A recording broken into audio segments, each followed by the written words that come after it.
On this episode of Delivering Marketing Joy, we talk with Ben Taylor about when it's time for content and when it's time for face-to-face.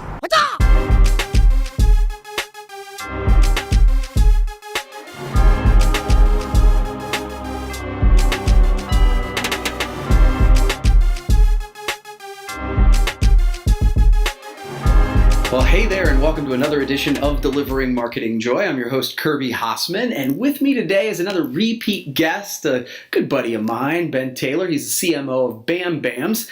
Ben, thanks so much for taking the time to do this again. Yeah, man, my pleasure. Thanks for having me. Cool. So we talk about, this is the second time, and the first time that you were here on DMJ, you were still kind of just coming back into the industry. Now, you weren't brand new, but you were still pretty new. So let's start there. Tell me about that transition and how have things gone? Things have gone awesome because it's such an exciting industry, and I really fell in love with it. It has been shocking to see the vast difference from like the management consultant digital marketing world into promo. It's just been such a change. But the thing I love most about this industry, and I think the thing that has really drawn me into it, is that I've made such amazing friendships by being at all these conferences all the time and speaking to all these different people. And I'm an avid networker. I believe in staying connected to people. It's part of my model. And it's in this industry more so than any other I've worked in outside of the Marine Corps.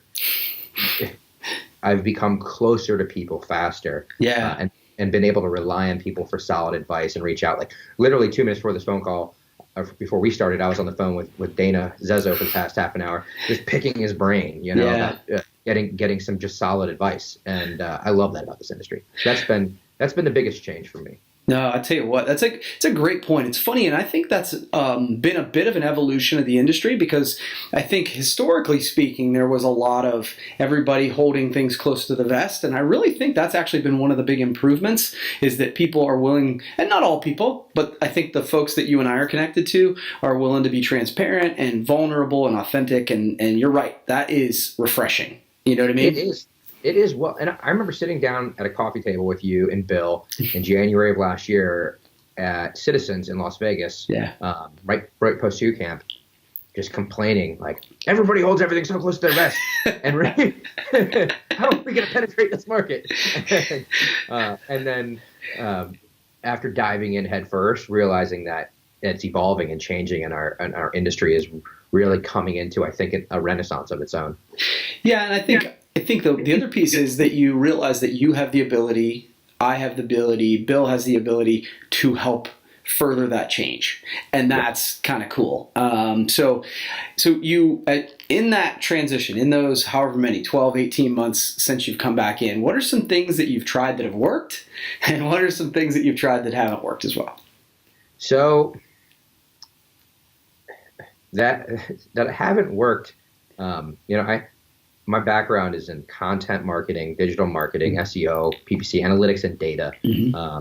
And in this industry, that works really well if you're a distributor.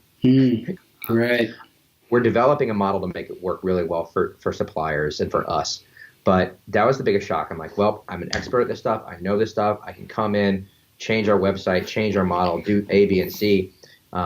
And then I learned that when you're a supplier that manufactures 1,500 different products, it's not that simple to do that. And so my general targeted approach to organic search, paid search, and building the brand directly to the distributors didn't work for me. And now we're working on a model and have that is starting to work for us. But it was huge learning curve. Like I could have taken my previous model and given it to any distributor and been like, okay, this will work for you for lead generation. Right. But it just didn't work on the supplier side. But to your first question, my first point, what did work is networking, and really getting out there and talking to people and making sure I'm staying in front of distributors and making sure that that we're doing stuff on a face-to-face and a real personal connection level. And that's been the most effective marketing that we've done, right? And the other most effective marketing that we've done is getting out of product and getting more into lifestyle. So like my big takeaways from 2017 were stop pushing product, stop trying to drive everything with data, and make sure that you stay connected to everybody on a personal level, on a professional level, and that you take a lifestyle approach, because that's how people view brands now. The way people shop is so differently. I think the way people shop in their personal lives is really being pushed over into their professional lives in the promo market. You know, systems like ESP and Sage and Distributor Central will always have their place, but the content that we create and how we push that content out has changed. And so, making sure that we have the right images, the right display of product has been a huge learning curve, but it's also been extremely effective for us in how we put all that together. So that's interesting. So I'm going to call a bit of an audible, and I hope this is okay, because you sort of answered my third question with that too, in the sense that you're like, hey, the old school, networking, getting in front of people, and that has worked, and digital has worked, but not as well. Is that right? Essentially, digital in the way that I had initially planned it, right? Yeah. And I guess half the problem is I've been wanting to keep people off the Bam Bam's website for the past 20 months until a new one launches here right around the corner, which is exciting. But when you're in a situation like that, it pigeonholes you into what you can and cannot do. And so the model that I thought of let's create a bunch of awesome content, drive people back to the website, and convert them.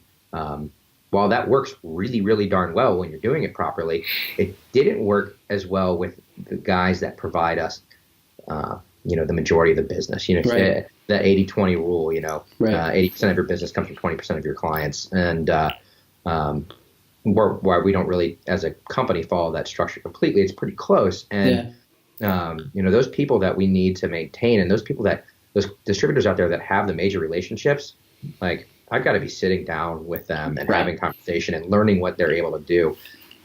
Digital works really well for the rest of it. It's just not me. Go ahead. No, that's good. So that's what I wanted to ask you though is, and this is the audible, so sorry. So and I feel like in those last 12, 20 months, whatever it's been, who are some people in the industry that you feel like that you look at and go, wow, they're doing it right? Like, what suppliers, distributors, whoever. Yeah, there's quite a few. So,